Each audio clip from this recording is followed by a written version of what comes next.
back to the channel. Please comment, like, and subscribe. We're doing part 2 of the Mandela effect.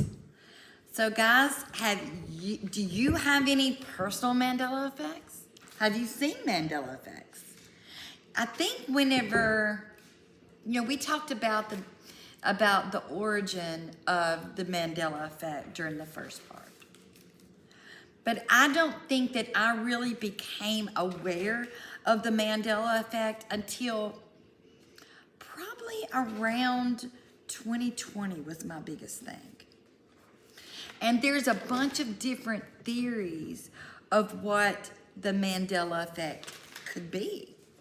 Some say that it's false memory. But my thing is false memory. How can thousands, even millions of people remember things and remember them the same way?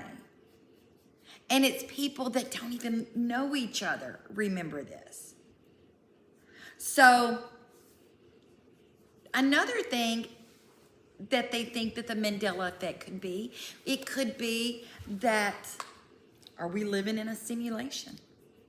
The simulation theory has come up. For me, that could be a possibility. Are we living in a simulation?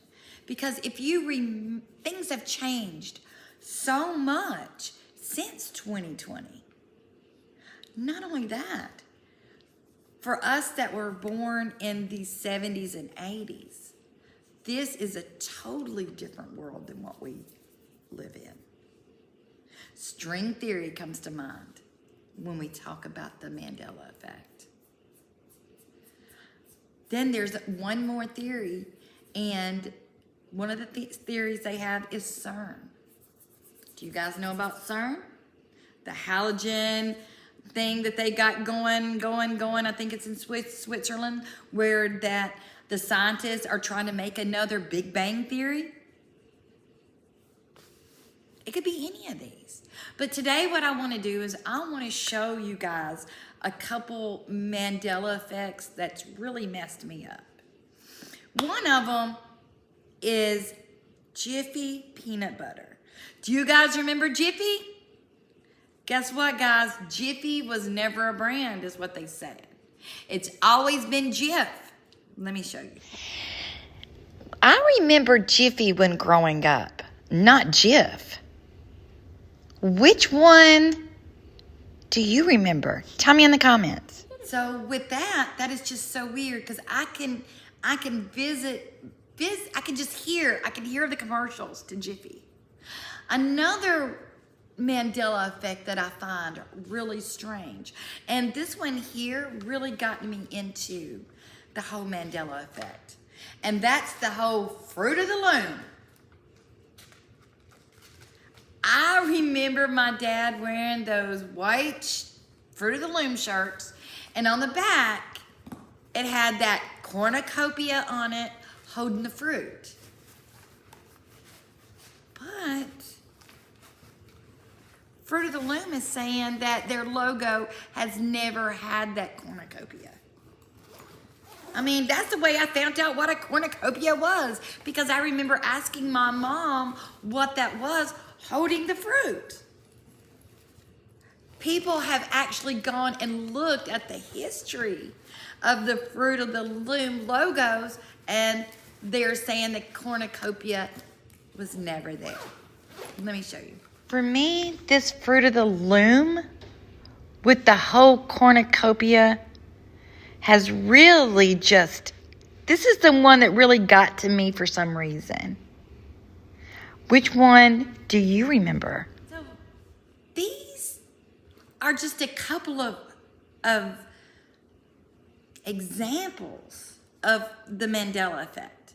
And there's thousands of them out there. But what I want to talk about tomorrow is the way the government and scientists are trying to say that the people that remember this differently, well, they're saying we're kind of crazy. That we're just misremembering. But I just think it's funny that a whole generation of people, or just thousands of people, even millions, remember the same memory. How can that be? So, in my opinion, there's more to this than what meets the eye.